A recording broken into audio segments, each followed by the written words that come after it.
ఈరోజు ఇది మొట్టమొదటగా అమరావతిలో ప్రదర్శించినప్పుడు ఈ కార్యక్రమం చాలా నచ్చింది గురువుగారికి. చాలా బాగుందయ్యా ఇది, మరి అన్ని ప్రాంతాల్లో దీన్ని ప్రదర్శించాలని చెప్పారు. మహాపరివర్తన దీని పేరు. అంటే మానవుడు మాధవుడు అవ్వాలంటే ఏం చేయాలి అన్నది ఈ యొక్క కార్యక్రమంలో దాగి ఉన్న ఆంతర్యం.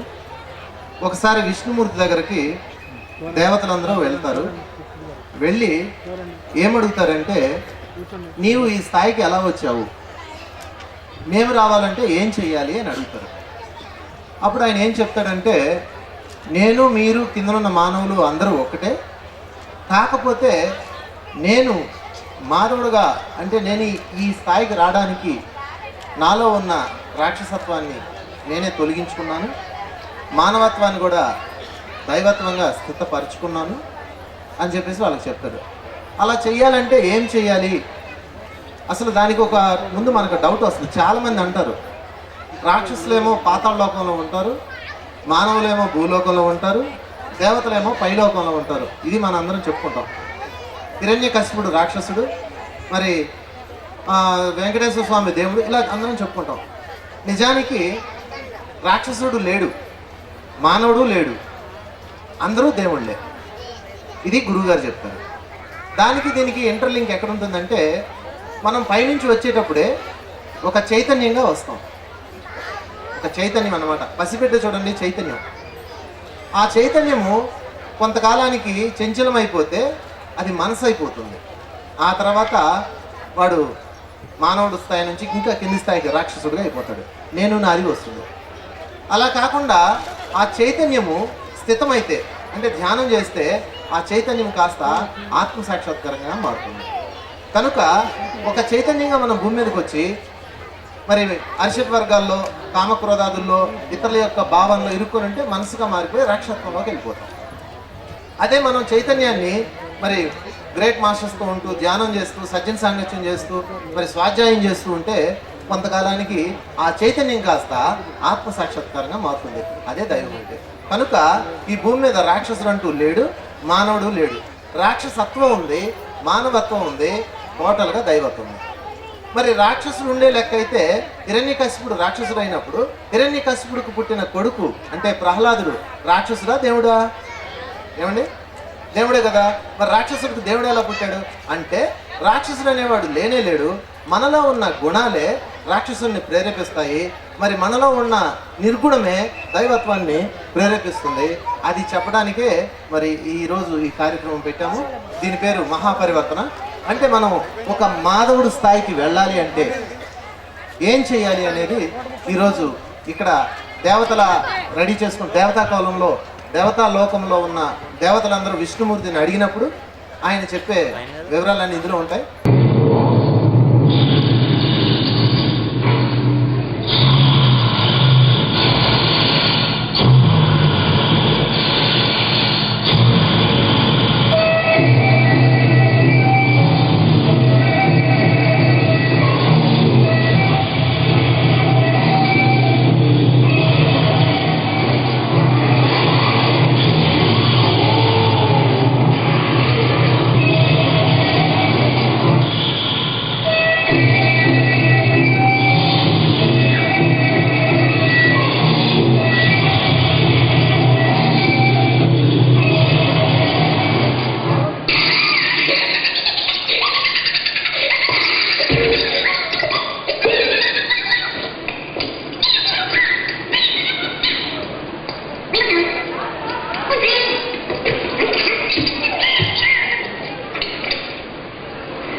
గట్టిగా చెప్పట్లో భస్మాసురుడికి అర్థంగా బుక్ అయిపోయాడు. అందుకు ఇక్కడ గమనించండి ఒక పాయింట్. భస్మాసురుడు మేధావి కాకపోతే శివుణ్ణి మెప్పించలేడు కదా, మహామేధావి.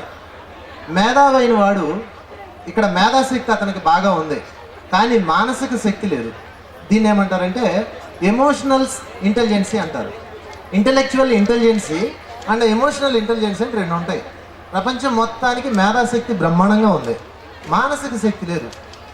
ఇక్కడ భస్మాసురుడు శివుడిని మెప్పించి వరాలు పొందాడు. అంటే అతనికి ఎంతో మేధస్సు ఉంటేనే అది సాధించగలడు, సాధించాడు కూడా. అయితే ఇక్కడ వెంటనే అతనిలో ఆశ పుట్టింది, అదే అహంకారం డెవలప్ అయింది, తమోగుణం రజోగుణం ఉధృతం అయిపోయినాయి. వెంటనే వెళ్ళి ఆ టెస్ట్ అంటే శివుడిని అడిగాడు. ఏమడిగాడంటే, ఏమండి ఆయుధాలు గట్రా జేబులో పెట్టుకొని నేను తిరగలేకపోతున్నాను, ఎవరి నెత్తి మీద నా చేయి పెడితే ఆడు మండిపోవాలి అని వరం కోరుకున్నాడు. కోరుకోగానే శివుడు ఇచ్చేశాడు. ఇవ్వగానే టెస్ట్ చేస్తానని శివుడిని ఎత్తినే పెట్టబోయాడు. పెట్టగానే శివుడికి ఆశ్చర్యం వేసింది, ఏమిటి మానవులు ఇంత దారుణంగా ఉన్నారు, అసలు వీళ్ళు మానవులు కదా, భూలోకాలుగానే ఇలా తయారయ్యారు వీళ్ళు అని చెప్పేసి శివుడు ఆశ్చర్యపోయేలోపు భస్మాసుడు నెత్తిని చేయబెట్టడానికి వచ్చేసాడు. వెంటనే ఆ శివుడికి ఏం చేయాలో అర్థం కాకుండా సరాసరి బ్రహ్మదేవుడి దగ్గరికి వెళ్ళాడు. బ్రహ్మ నాకు కూడా తెలియదు నాయన మానవుల సంగతి, వాళ్ళను ప్రింట్ వేసి కింద పడేయడమే తప్ప అని ఆయన అన్నాడు. అయితే ఇప్పుడు మళ్ళీ ఏం చేయాలంటే వీటన్నిటి శ్రీహరి చెప్పగలని శ్రీహరి దగ్గరికి పంపించాడు. శ్రీహరి వెంటనే ఒక స్త్రీ అవతారం ధరించి భస్మాసుడిని మాయ చేసి, డాన్స్ వేస్తావా? వేస్తాను. నన్ను పెళ్లి చేసుకుంటావా? అయితే డాన్స్ చేసి నన్ను ఓడిస్తే పెళ్లి చేసుకుంటాను. అయితే నేను చేసినట్టు చేయని ఇలా తిప్పిడి ఇలా అన్నాడు. టప్ అయిపోయింది, సమస్య సాల్వ్ అయింది. ఆ తర్వాత శివుడు అండ్ మోహిని అయ్యప్ప జననం అది వేరే కథ. ఇక్కడ మీకు ఒక క్వశ్చన్. పరమశివుడు ఈ ఐడియా రాలేదు, బ్రహ్మదేవుడికి ఈ మోహిని అవతారం ఐడియా రాలేదు, మరి విష్ణుమూర్తికి ఎలా వచ్చింది? ఇది నా క్వశ్చన్. ఎవరు చెప్తారు? పరమశివుడికి ఐడియా రాలా, వస్తే అక్కడే సాల్వ్ చేసుకునేవాడు. బ్రహ్మదేవుడికి కూడా ఈ ఐడియా రాలేదు, మోహిని అవతారం వేయాలన్న ఐడియా. మరి విష్ణుమూర్తికి ఎలా వచ్చింది? ధ్యానం చేస్తాడు, వాళ్ళు ముగ్గురు చేస్తారే బాబు. చెప్తాను వినండి. మరి ఇప్పుడు టైం లేదు కాబట్టి, ఎందుకంటే ఈ ముగ్గురులో విష్ణుమూర్తి ఒక్కడే మానవ జన్మలు ఎత్తాడు కాబట్టి అది సంగతి. అది మానవ జన్మ యొక్క గొప్పతనం. చెప్పకూడదు మానవ జన్మకి. మానవ జన్మ ద్వారా మనం నేర్చుకునే టెక్నిక్స్ ఇవన్నీ అనమాట. కనుక విష్ణుమూర్తి మానవ జన్మ ఎత్తి ఇలాంటి టెక్నిక్స్ అన్ని నేర్చుకొని పరిపూర్ణమైన ఒక పూర్ణాత్మ కాబట్టి ఆయనకు ఆ ఇంటెలిజెన్సీ వచ్చింది. కనుక ఇక్కడ మేధాశక్తి మానసిక శక్తి అనే రెండు పక్కన పెడితే, ఎంత మేధాశక్తి ఉన్నా మానసిక శక్తి కనుక లేకపోతే, ఎమోషన్స్ కనుక బ్యాలెన్స్ చేసుకోలేకపోతే వాళ్ళు భస్మాసురులాగా మండిపోవాల్సిందే. కనుక ఇక్కడ మనం ఈరోజు దేవతలందరూ మళ్ళా విష్ణుమూర్తి దగ్గరికి వెళ్ళి, అయ్యా నాయన ఇంత బ్రహ్మాండమైన తెలివితేటలు నీకు ఎలా వచ్చినాయి, దీనికి కారణం ఏంటి అంటే, అప్పుడు ఆయన దేవతలకు ఒక విషయం చెప్తాడు. మీరు మానవలోకం వెళ్ళండి, జంతువులుగా వృక్షరాజ్యంలో జంతురాజ్యము మానవ రాజ్యము అలా అన్ని తిరిగి నేర్చుకొని రండి, నా అంత అవుతారు అని చెప్తున్నారు. అది ఇప్పుడు జరగబోయే మీటింగు. మరి ఆ మీటింగ్ చెప్పడంతో మనం తెద్దాము. ఈసారి గట్టిగా చెప్పలు కొడదాం పైన వాళ్ళు.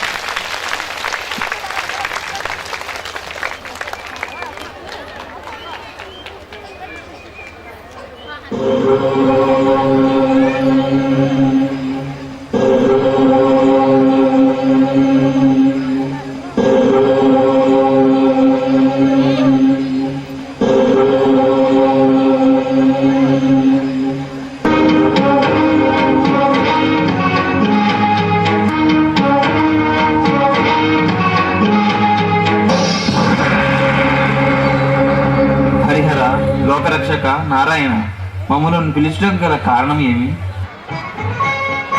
దేవతలారా, దిక్పాలకులారా, ఇప్పటికీ ఒక సృష్టి జరిగినది. అయితే భూలోకంలోని కొన్ని రకములైన జీవులుగా జన్మించి నేర్చవలసింది ఎంతో ఉంది. అందుకే మిమ్మల్ని పిలిచాను. లోక కళ్యాణార్థం నేను మత్స్యముగాను, కూర్మముగాను, వరాహముగాను, ఇంద్రుడు కుకుటముగా, లక్ష్మి గోవుగా, కుమారస్వామి నెమలుగా, యేసు గొర్రె పిల్లగా తగు అవతారాలను ధరించతము. నారాయణ నారాయణ. లోకరక్షక, నీ ఆలోచన ఆద్యంతం అద్వితీయం, త్రిలోక ప్రసిద్ధం. కానీ ఏంటి నారదా? మీరు ధరింప సంకల్పించిన అవతారములు భూలోకములోనివి. అందున అల్ప ప్రాణులు, అక్కడ ఉండేది మానవులను. కాస్త జాగ్రత్త సుమి. అయినా మీరు సంకల్పించుట విజయము కాకపోవుట. నారాయణ నారాయణ.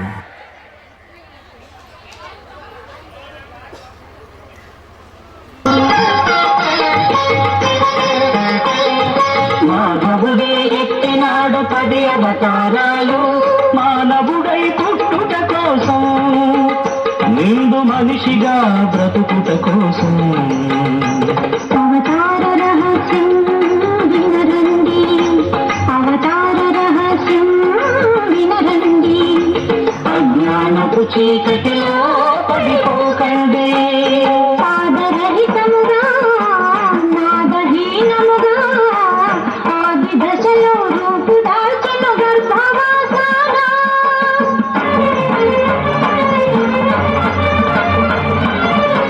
ఇదే మత్స్యావతారం, ఆది అవతారం. ఇదే మత్స్యావతారం, ఆది అవతారం. एतस्य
రుచికరమైన వంటకంబు ఇయాల వారి విందు ఒక్కొక్క నాటి ముందు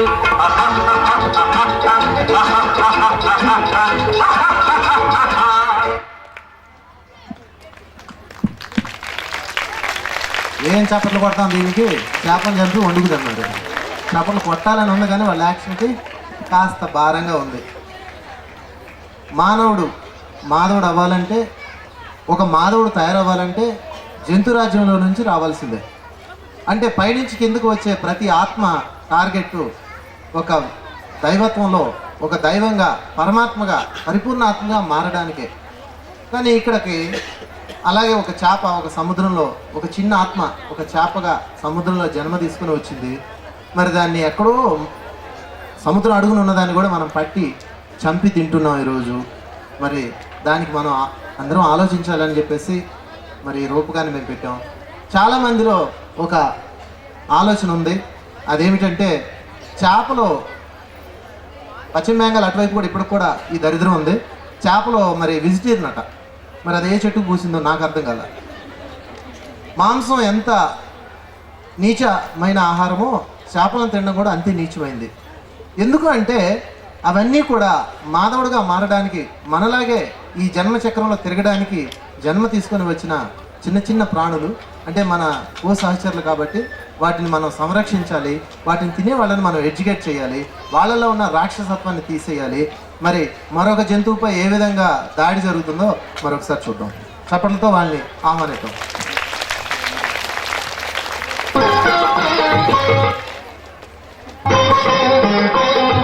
మాధవుడే ఎత్తినాడు 10 అవతారాలు మానవుడై పుట్టుట కోసం, నిండు మనిషిగా బ్రతుకుట కోసం.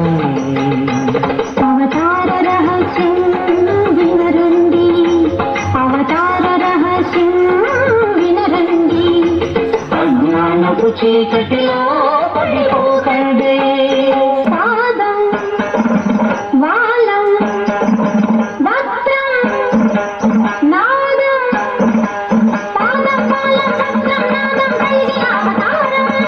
ఇదే వరాహావతారం.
వచ్చేటప్పుడు ఆడుకోవటానికి మంచి బొమ్మలు తీసుకురా అమ్మా.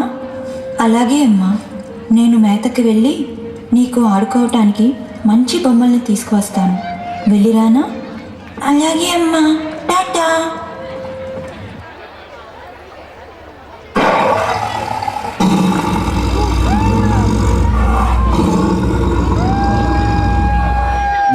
చాలా బాగున్నావు.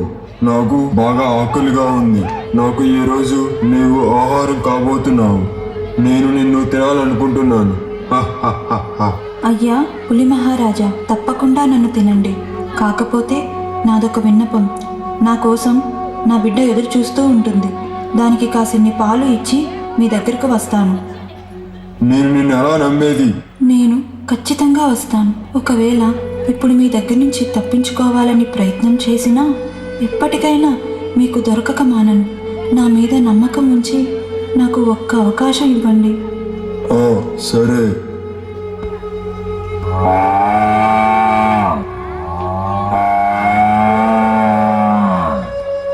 అమ్మా, వచ్చావా? నాకు ఆడుకోవటానికి బొమ్మలు తెస్తానన్నావు. అమ్మా, నా బంగారు తల్లి, నేను నీకు పాలిచ్చి తిరిగి వెళ్ళాలి. ఇక నేను తిరిగి రానేమో. నేను పులికి ఆహారంగా అయిపోతున్నాను. నీవు ఎవరిపైనా ఆధారపడరాదు. జీవితంలో ప్రతి విషయాన్ని అంగీకరించాలి. దేనిని ఆశించకు. కోరి వచ్చిన దాన్ని తిరస్కరించకు. ఆఖరి నిమిషం కూడా నీకు టెలిపతి ద్వారా సందేశాన్ని పంపుతాను. సరే అమ్మా.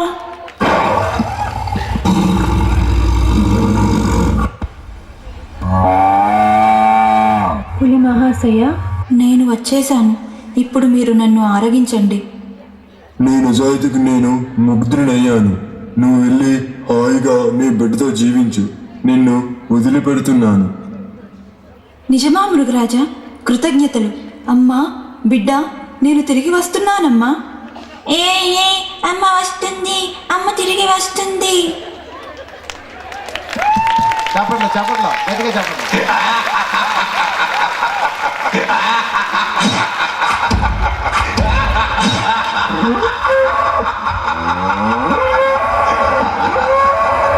ఓరి పాపాత్ముడా, ఎంత పని చేశావురా! క్రూర మృగం సైతం అల్పజీవులని ప్రాణాలతో వదిలిపెడుతుంటే ఇంత పాపకార్యానికి పూనుకుంటావా? అమ్మా, బిడ్డ, ఈ మానవుల కంట పడకుండా అరణ్యాలకు పారిపోతల్లి. అంబా అంబా.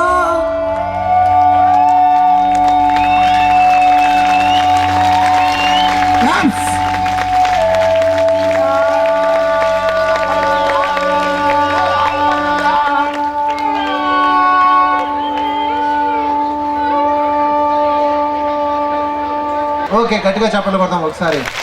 జంతువుల యొక్క బాధ, వేదన మనకి మరి కళ్ళ కట్టినట్టు చూపించారు ఈ మాస్టర్స్. నిజంగా ఇదంతా రోజు మన ఇళ్ళ చుట్టూతో జరుగుతున్నదే. ఆవుల్ని, కోళ్ళని, మరి మేకల్ని, ఆఖరికి మలం తినే పందులు కూడా శుభ్రంగా తినేస్తున్నాం. మరి పిరమిడ్ స్పిరిచువల్ సొసైటీ ప్రపంచానికి ఒక్కటే చెప్పదలుచుకుంది, ఏ ప్రాణిని హింసించడానికి మానవుడికి హక్కు లేదు. కనుక ఈ పిరమిడ్ ప్రపంచంలో ఉన్న ప్రతి మాస్టర్ ఖచ్చితంగా 100%, 100కు 100% ఖచ్చితంగా చెప్పే గొప్ప ఆధ్యాత్మిక సొసైటీలో ఇది మొట్టమొదటిది పిరమిడ్ స్పిరిచువల్ సొసైటీ. కనుక నిర్మోహాటంగా చెప్పండి, ధ్యానం చెయ్యకపోయినా పర్వాలేదు, మీరు ఖచ్చితంగా మాంసం మానండి అని గురువుగారు చెప్తారు. ఆ మాట నిజంగా అది చాలా గొప్ప మాట. ఒకసారి గట్టిగా చెప్పలు పడతాం గురువుగారికి. మరి మనలో ఉన్న రాక్షసత్వాన్ని పోగొట్టుకోవడానికి, మనలాగే జంతువులన్నీ మాధవుడుగా మారడానికి మనలాగే మన వెనక వస్తున్నాయి. వాటిని మనం ఖచ్చితంగా కాపాడి తీరాలి. ప్రతి ఒక్క మాస్టర్ కంకణం కట్టుకోండి.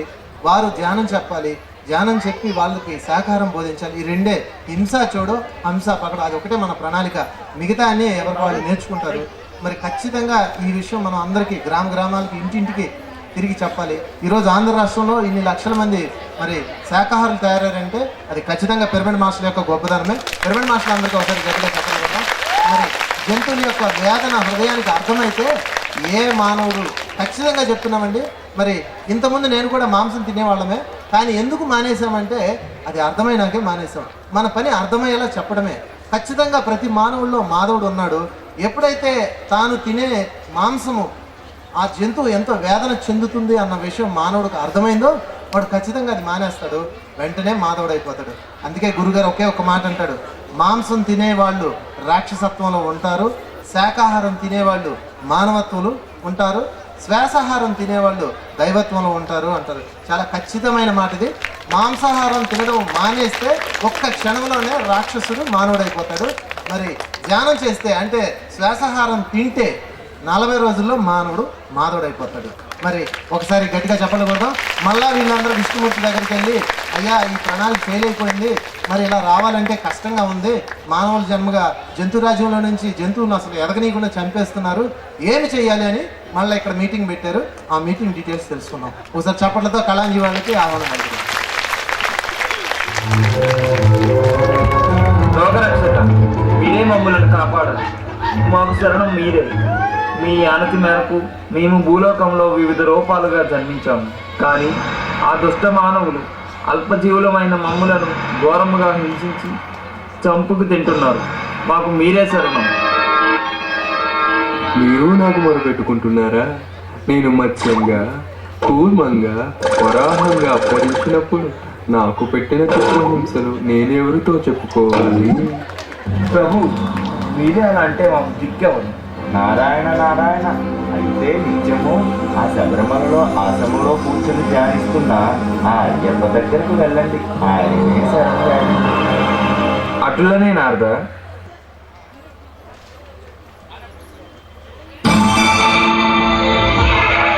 నాయన అయ్యప్ప, అఖిలాండ కోటి బ్రహ్మాండ నాయక, శరణు శరణు. స్వామియే శరణు అయ్యప్ప. ఎంతో మంది మీ శరణు వేడితే వారికి యోగత్వాన్ని కలిగించావు. మమ్ములను నీవే కాపాడాలి.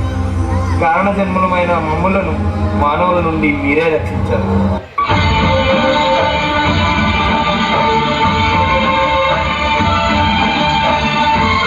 అయ్యప్పకి చెప్పండి, గట్టిగా చెప్పండి అయ్యప్పకి.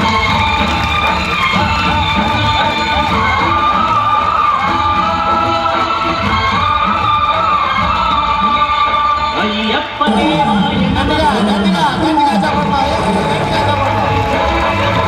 అరుసింగు మడగే నమగా